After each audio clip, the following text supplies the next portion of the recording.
Hello friends, welcome to study tricks.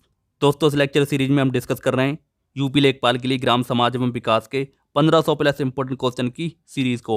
आप लोगों को बता दूं, इस लेक्चर सीरीज के जरिए मार्केट में जितनी भी ग्राम समाज एवं विकास की किताबें हैं सबको हम सॉल्व कराने वाले हैं। तो आज हम डिस्कस करेंगे इसका सेट नंबर 41, जिसमें हम चक्षु पब्लिकेशन की बुक को डिस्कस करेंगे। तो ये चक्षु पब्लिकेशन की बुक का पार्ट नंबर 2 रहेगा। इससे पहले जो पार्ट आपने पहले के नहीं देखे हैं उन्हें देख सकते हैं, डिस्क्रिप्शन बॉक्स में प्लेलिस्ट के लिंक मिल जाएगा। और पीडीएफ लेने के लिए टेलीग्राम चैनल को ज्वाइन कर सकते हैं। इसका पीडीएफ ऑलरेडी डाल चुका हूं, तो आप पीडीएफ भी देख सकते हैं। तो चलिए स्टार्ट करते हैं आज का वीडियो। तो हमारा पहला क्वेश्चन दिया गया है, राजस्व प्रशासन का निम्नतम पद कौन सा है? तो कौन सा होता है? सबसे पहले हमारा होता है जिलाधिकारी। कौन होता है? जिलाधिकारी। जिलाधिकारी होता है। उसके बाद होता है हमारा एडीएम। फिर उसके बाद आता है हमारा एसडीएम। एसडीएम के बाद आता है हमारा तहसीलदार। तहसीलदार के बाद आता है नायब तहसीलदार। नायब तहसीलदार के बाद आता है हमारा कानूनगो, और कानूनगो के बाद आता है हमारा पटवारी या लेखपाल।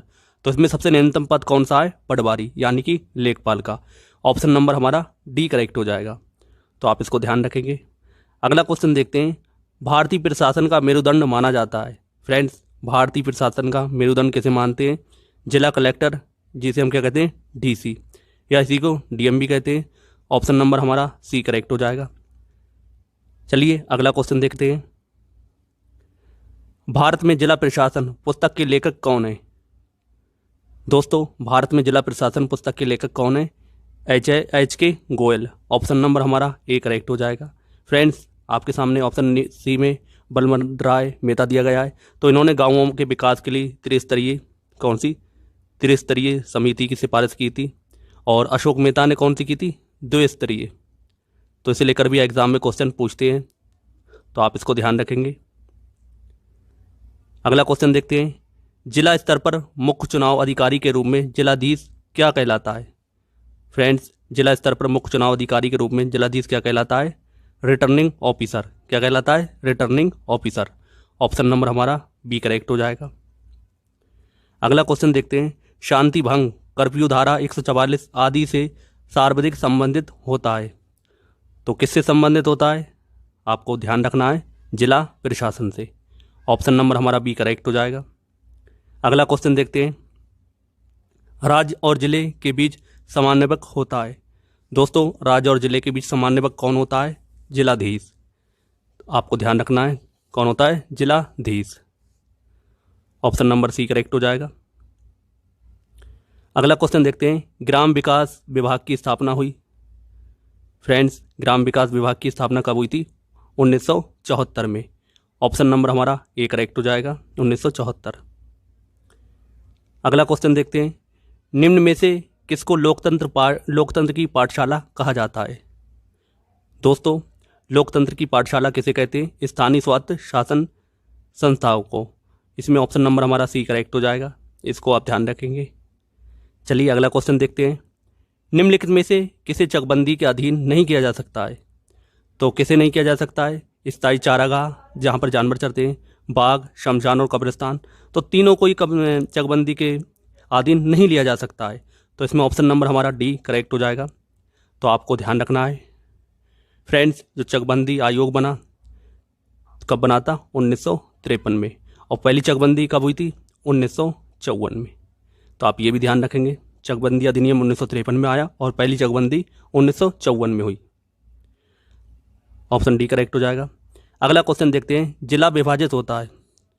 दोस्तों, जिला किस में विभाजित होता है आपको बताना है। तो जिला विभाजित होता है उपखंड में। ऑप्शन नंबर हमारा ए करेक्ट हो जाएगा। और उपखंड किस में विभाजित होता है? तहसीलों में। तहसील किस में? ग्राम सभा में या ग्राम पंचायत में। ऑप्शन नंबर ए करेक्ट हो जाएगा। नेक्स्ट क्वेश्चन देखते हैं, उपखंड विभाजित होते हैं। तो मैंने आपको बताया जिला विभाजित होता है किसमें? जिला विभाजित होता है उपखंड में। और उपखंड किस में विभाजित होते हैं? तहसील में। और तहसील किस में विभाजित होता है? या तो ब्लॉक, उसके बाद ग्राम पंचायत में। तो आपको इसको ध्यान रखना है। तो इसमें ऑप्शन नंबर हमारा सी करेक्ट हो जाएगा, तहसील में। अगला क्वेश्चन देखते हैं, कलेक्टर के पद के सृजन का श्रेय जाता है। फ्रेंड्स, कलेक्टर के यानी डीसी के पद का सृजन का श्रेय किसे जाता है? वॉरेन हेस्टिंग को। तो सबसे पहले इसी ने डीसी के पद का सृजन किया था, वॉरेन हेस्टिंग ने। ऑप्शन नंबर हमारा डी करेक्ट हो जाएगा, इसको आप ध्यान रखेंगे। अगला क्वेश्चन देखते हैं। इन अपेक्षाओं ने जिलाधीश के पद को एक नया महत्व प्रदान किया है। फ्रेंड्स, किसने किया है? विकास ने एवं जनकल्याणकारी ने। तो इसमें ए और बी दोनों ही सही हो जाएंगे, ए और बी दोनों। ऑप्शन डी करेक्ट हो जाएगा। अगला क्वेश्चन देखते हैं। जिलाधीश के पद का निम्न में से कौन सा दायित्व है? तो जिलाधिकारी के यानी डीसी, डीएम, कलेक्टर जिसे हम डीसी बोलते हैं, और जिलाधीश एवं विकास अधिकारी। तो इसमें ऑप्शन नंबर डी करेक्ट हो जाएगा, उपयुक्त सभी। तो सारे ही दायित्व किसके हैं? डीसी या डीएम के। तो ऑप्शन डी करेक्ट हो जाएगा, जिलाधीश के। अगला क्वेश्चन देखते हैं। जिलाधीश के पद से संबंधित विरोधाभास ये है कि। तो जिलाधीश के पद से संबंधित विरोधाभास क्या है? आपको ध्यान रखना है, ये कार्य तो करता है राज्य सरकार के लिए, लेकिन उसके पद की शर्तें नियंत्रित होती है केंद्र सरकार से। क्योंकि फ्रेंड्स, आपको ध्यान रखना है, ये आईएएस के थ्रू ये पद बनता है, आईएएस की परीक्षा पास करने वाले। तो आईएएस कौन कराता है? आईएएस की परीक्षा केंद्र कराता है। तो आप इस चीज़ को ध्यान रखेंगे। ऑप्शन नंबर सी करेक्ट हो जाएगा। अगला क्वेश्चन देखते हैं। सभांगीय आयुक्त का मुख्य कार्य है। दोस्तों, सभांगीय आयुक्त का मुख्य कार्य क्या होता है? समन्वय करना, नियंत्रण करना तथा मॉनिटरिंग करना। तो इसमें ऑप्शन नंबर हमारा डी करेक्ट हो जाएगा, इसको भी आप ध्यान रखेंगे। चलिए नेक्स्ट क्वेश्चन देखते हैं। भारत के संविधान में जिला शब्द किस अनुच्छेद में तथा किस संदर्भ में प्रयुक्त हुआ है?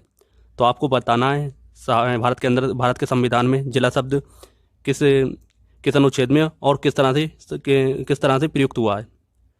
तो अनुच्छेद 233 में ये पहली बार प्रयुक्त हुआ है और जिला न्यायाधीश के संदर्भ में प्रयुक्त हुआ है। तो वैसे जिला का नाम लेकर कोई भी संविधान में आर्टिकल नहीं है, इस चीज़ को आप ध्यान रखेंगे। आर्टिकल 233 में जिला न्यायाधीश के संदर्भ में इसका यूज़ हुआ है। ऑप्शन नंबर इसमें ए करेक्ट हो जाएगा। अगला क्वेश्चन देखते हैं। जिलाधीश जब राजस्व वसूली का कार्य करता है तो उसे क्या कहते हैं? तो उसे हम क्या कहते हैं? डीसी। डीसी मतलब डिस्ट्रिक्ट कलेक्टर। कलेक्टर तो आज से आप रिलेट कर सकते हैं कलेक्टर को। तो ऑप्शन नंबर हमारा सी करेक्ट हो जाएगा। तो आप इस चीज़ को ध्यान रखेंगे। अगला क्वेश्चन देखते हैं। राज्य लोक सेवकों की भर्ती का कार्य किया जाता है, तो किसके द्वारा किया जाता है? आपको ध्यान रखना है। राज्य लोक सेवा आयोग द्वारा, स्वयं विभागों द्वारा, किसी संस्था या समिति के द्वारा। तो ये तीनों के द्वारा किया जाता है, उपयुक्त सभी के द्वारा। तो इसमें ऑप्शन नंबर हमारा डी करेक्ट हो जाएगा। अगला क्वेश्चन देखते हैं। भारत में स्थानीय स्वराज शासन का प्रारंभ कब से माना जाता है? फ्रेंड्स, कब से माना जाता है? 1687 से। तो ये पहले से माना जाता है, लेकिन अगर आपके एग्जाम में आए स्थानीय शासन का जनक कौन कहलाता है, तो 1882 में किसे कहते हैं? लॉर्ड रिपन को। तो वो ऑप्शन पर डिपेंड करेगा, आपको इस चीज़ का ध्यान रखना है। लॉर्ड रिपन को स्थानीय शासन का जनक कहते हैं। इन्होंने 1882 में स्टार्ट किया था, लेकिन अगर इस तरह के ऑप्शन देखें तो आपको ध्यान रखना है 1687, क्योंकि ये एग्जाम का प्रीवियस क्वेश्चन है। तो इस तरह से आप ध्यान रखेंगे 1687। ऑप्शन ए करेक्ट हो जाएगा। अगला क्वेश्चन देखते हैं। निम्नलिखित में से कौन सा चकबंदी का उद्देश्य नहीं है? तो चकबंदी में क्या होता है? अगर किसी का एक खेत यहाँ है, एक खेत यहाँ है, एक खेत यहाँ है, तो चकबंदी से क्या होता है? तीनों खेत को एक ही जगह कर दिया जाता है। मतलब इधर का जो खेत वाला है तो उसको इधर कर दिया जाता है, इसको इधर कर दिया जाता है, मतलब सारी जोत को इकट्ठा कर दिया जाता है। तो इसमें ये दिया गया है चकबंदी का उद्देश्य नहीं है। तो चकबंदी का उद्देश्य क्या नहीं है? जोतों का विभाजन रोकना, कृषि जोतों का अपखंडन रोकना, कृषकों को अलग अलग खेतों का एक स्थान एकत्र करना, ये तीनों ही है। लेकिन ये नहीं है बड़े पैमाने पे कारपोरेट खेती को बढ़ावा देना। ऑप्शन नंबर इसमें ए करेक्ट हो जाएगा। अगला क्वेश्चन देखते हैं। उत्तर प्रदेश में दोफसली सिंचित कृषि जोत का अधिकतम सीमा कितनी है? फ्रेंड्स, कितनी होती है? 7 हेक्टेयर। तो आप इस चीज़ को ध्यान रखेंगे, कितनी होती है? 7 हेक्टेयर। 1 हेक्टेयर बराबर कितना होता है? आपको ध्यान रखना है 1 हेक्टेयर बराबर होता है हमारा 10,000 मीटर स्क्वायर। तो इसे आप ध्यान रखेंगे, ये भी एग्जाम में क्वेश्चन पूछ सकते हैं। अगला क्वेश्चन देखते हैं। भूमि सुधार कार्यक्रम को सर्वाधिक सफलता किस राज्य में मिली है? फ्रेंड्स, भूमि सुधार कार्यक्रम को सर्वाधिक सफलता किस राज्य में मिली है? तो आपको ध्यान रखना है पश्चिम बंगाल में। ऑप्शन नंबर हमारा बी करेक्ट हो जाएगा। अगला क्वेश्चन देखते हैं। उत्तर प्रदेश चकबंदी अधिनियम कब पारित किया गया? फ्रेंड्स, चकबंदी को लेकर आपको 3 डेट ध्यान रखना है। जो उत्तर प्रदेश का सबसे पहले चकबंदी अधिनियम कब बना था? 1953 में। तो इस क्वेश्चन का आंसर तो 1953 हो जाएगा। लेकिन जो पहली बार चकबंदी हुई थी कब हुई थी? 1954 में। कहाँ पर हुई थी? उत्तर प्रदेश के मुजफ्फरपुर की कैराना तहसील में और सुल्तानपुर में। तो इसका आप ध्यान रखेंगे, मुजफ्फरपुर की कैराना तहसील में। तो ये डायरेक्ट क्वेश्चन पूछ सकते हैं। और आपको नेक्स्ट डेट ध्यान रखना है 1958। जो पूरी देश में पूरी तरीके से चकबंदी कब लागू हुई थी? 1958 में। तो 1953 में यह अधिनियम पारित हुआ, 1954 में पहली बार चकबंदी हुई और 1958 में पूरी तरह से चकबंदी हुई। तो 3 डेट आपको ध्यान रखना है, किसी से भी एग्जाम में क्वेश्चन पूछ सकते हैं। ऑप्शन नंबर हमारा सी करेक्ट हो जाएगा। अगला क्वेश्चन देखते हैं। लेखपाल खसरा तैयार करके अगले वर्ष जमा कर देता है। तो किसके पास जमा कर देता है? रजिस्ट्रार कानूनगो के पास। कानूनगो के लिए कार्य करता है। तो सबसे लेखपाल किसके नीचे कार्य करता है? कानूनगो के। और कानूनगो किसके लिए करता है? नायब तहसीलदार के लिए। और नायब तहसीलदार से ऊपर होता है तहसीलदार। तो इसी तरीके से आपको इस क्रम को ध्यान रखना है। फ्रेंड्स, खसरा क्या होता है? एक टुकड़े का, एक जो खेत का टुकड़ा होता है जो किसी एक पर्सन के नाम होता है। और खतौनी क्या होता है? एक परिवार के सारे लोगों का इकट्ठे का जो टुकड़े होते हैं उसमें नाम होता है। फ्रेंड्स, एक क्वेश्चन पूछते हैं कि खसरे में कितने खाने होते हैं? तो मैंने कुछ चैनलों पर देखा, कुछ लोग इसके बता रहे थे 12 खाने बता रहे थे। लेकिन किताब में जो दे रखा है और प्रीवियस ईयर क्वेश्चन आया था तो उसमें इसका आंसर कितना दिया था? 23 खाने, यानी 23 कॉलम होते हैं। तो आपको ध्यान रखना है, अगर एग्जाम में क्वेश्चन आता है तो आपको 23 लगाना है, क्योंकि जब प्रीवियस ईयर क्वेश्चन का यही आंसर दिया गया था। तो आपको ध्यान रखेंगे। और खतौनी में आपसे पूछा जाए खतौनी में कितने खाने होते हैं या खतौनी में कितने कॉलम होते हैं, तो उसमें दे रखा है 12। तो आप ये किताब के हिसाब से चलेंगे, ना कि किसी चैनल के वाले के हिसाब से। अगर मैं कुछ बताता हूँ तो मेरे हिसाब से ना चलें। अगर जिसे आयोग सही मानता है आप उसे ध्यान रखेंगे, इससे आपका क्वेश्चन गलत नहीं होगा। चलिए अगला क्वेश्चन देखते हैं। भारतीय संविधान का अनुच्छेद 31B निम्नलिखित में से किससे संबंधित है? तो पहला ऑप्शन दिया गया है मौलिक अधिकारों से संबंधित अनुच्छेद 31A के अंतर्गत कतिपय अधिनियमों को अधिमान्य किए जाने के संबंधित। तो ये भी सही है। भूमि सुधारों से संबंधित राज्य सरकारें द्वारा पारित कानूनों को न्यायालय द्वारा अवैध घोषित होने से बचाने से संबंधित। अधिकतम जो सीमा निर्धारित से संबंधित कानूनों को न्यायालय द्वारा अवैध घोषित होने से बचाने से संबंधित। और उपयुक्त सभी। तो ये तीनों ही ऑप्शन सही हैं आर्टिकल 31B के बारे में। तो ऑप्शन नंबर हमारा डी करेक्ट हो जाएगा, उपयुक्त सभी। अगला क्वेश्चन देखते हैं। निम्नलिखित में से कौन सा भूमि सुधार से संबंधित है? तो भूमि सुधार से संबंधित कौन सा है? भूदान आंदोलन। तो इस आंदोलन को किसने चलाया था? आचार्य विनोबा भावे ने। तो इसे लेकर एग्जाम में क्वेश्चन पूछ सकते हैं। चिपको आंदोलन पेड़ों की कटाई से संबंधित था, इस चीज़ को आप ध्यान रखेंगे। तो इसमें ऑप्शन नंबर हमारा बी करेक्ट हो जाएगा। अगला क्वेश्चन देखते हैं। भूदान आंदोलन के बारे में निम्नलिखित में से कौन सा कथन असत्य है? तो इसमें से कौन सा कथन असत्य है मैं डायरेक्ट आपको बता देता हूँ, बाकी आप सबको ध्यान रखेंगे। ये एक सरकारी आंदोलन था जिसमें सरकार ने बड़े किसानों से उनके द्वारा खेती ना की जा रही भूमि को अधिकृत करके उसे भूमिहीनों में वितरित कर दिया था। तो ये क्या इसके लिए गलत है? तो ऑप्शन नंबर हमारा सी करेक्ट हो जाएगा। बाकी आप तीनों ऑप्शन को पढ़ लें और तीनों को ध्यान भी रखेंगे, क्योंकि किसी से भी एग्जाम में क्वेश्चन पूछ सकते हैं।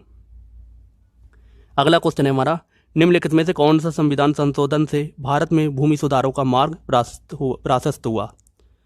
फ्रेंड्स, आप इसका ध्यान रखेंगे। संविधान के पहले संशोधन में पहला संशोधन अधिनियम था और कब हुआ था? 1951 में। तो इसमें ऑप्शन नंबर हमारा ए करेक्ट हो जाएगा। नेक्स्ट क्वेश्चन देखते हैं। भारत में संपत्ति का अधिकार है एक, तो ये विधिक अधिकार किसे कहते हैं? कानूनी अधिकार को। तो आप इस चीज़ को ध्यान रखेंगे। पहले ये मौलिक अधिकार था तो, लेकिन अब इसे मौलिक अधिकार में नहीं रखा गया, ये विधिक अधिकार है या कानूनी अधिकार है। तो इस चीज़ को आप ध्यान रखेंगे। ऑप्शन नंबर हमारा बी करेक्ट हो जाएगा। तो उम्मीद है आज का वीडियो आपको पसंद ज़रूर आया होगा। पसंद आया है तो फ्रेंड्स वीडियो को लाइक करें और शेयर करें, और लेखपाल की तैयारी अच्छी तरीके से करना चाहते हैं तो आप हमारे चैनल को सब्सक्राइब ज़रूर करें। मिलेंगे अगली वीडियो में, तब तक के लिए जय हिंद जय भारत।